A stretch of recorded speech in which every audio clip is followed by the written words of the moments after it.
Welcome to Learn About Law. My name is Kevin O'Flaherty from O'Flaherty Law, and today we're going to explain the parental rights of sex offenders and also explain how sex offenses impact child custody in Illinois. So first, let's talk about how parenting time is determined in Illinois. Courts use a multi-factor test to determine what combination of parenting time and responsibility between the two parents will be in the best interest of the child. They consider things like the wishes of the parents and the child's adjustment to the community they're already living in, who the primary caretaker has been up to this point. But one factor that they consider is the sexual offenses by either parent or anyone that the parent has in their life, especially if they're cohabitating with the parent. If a parent's parenting time will seriously endanger a child's physical, mental, moral, or emotional health, courts will restrict the parenting time in order to protect the child.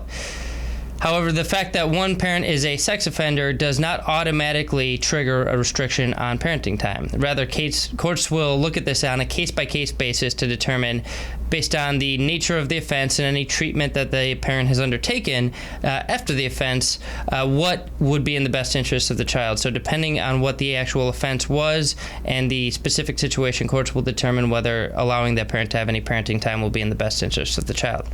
However, sex offenses against minors are treated more severely than sex offenses generally.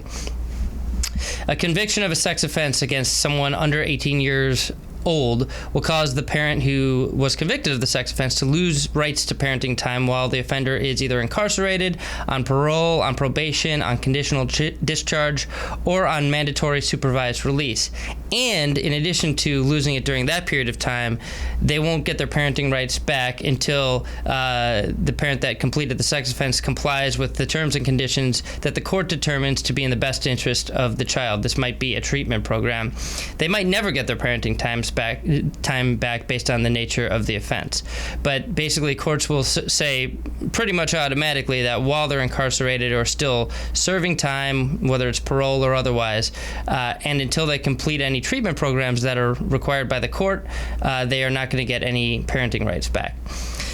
Prior to residing with a sex offender, reasonable notice has to be given to the other parent. Last thing we'll talk about is termination of parental rights is more difficult than just terminating parenting time and responsibility. So the distinction is that terminating parental rights permanently severs the parent-child relationship. The reason it's harder to terminate is because if you have parental rights, even if you don't have any parenting time or right to access the child, you still have to pay child support. And courts want to continue the child support payments coming, even if they determine that parenting time is not in the best interest of the child. So it's easier to terminate parenting time based on a sexual offense than terminating parental rights. However, a sexual offense is one factor that courts use to determine whether a parent is unfit to be a parent, which is the standard that courts use to determine whether to terminate parental rights. So a sexual offense is one way that you can terminate parental rights entirely, although that is a more severe penalty than terminating parenting time permanently or temporarily. If you have any questions, you can leave them in the comment section below this post at learn-about-law.com or below the video on our YouTube station. If you need some help, give us a call at 630-324-6666. That's 630-324-6666. We offer free consultations in many areas of law, and we have several geographic locations for your convenience. If you found this helpful, we'd love it if you'd subscribe to us on YouTube, SoundCloud, Apple Podcasts, or wherever you listen to your podcasts or watch your videos. Thank you so much for watching and listening. Thanks so much for watching our video. If you have any questions, feel free to comment below. Click the subscribe button for new videos every week, and download and review us on iTunes. Visit learn-about-law.com for other legal-related articles and videos. Visit our business podcast and video blog, seizeyourbusiness.com, and visit Making Real Estate Fun for real estate videos and podcasts.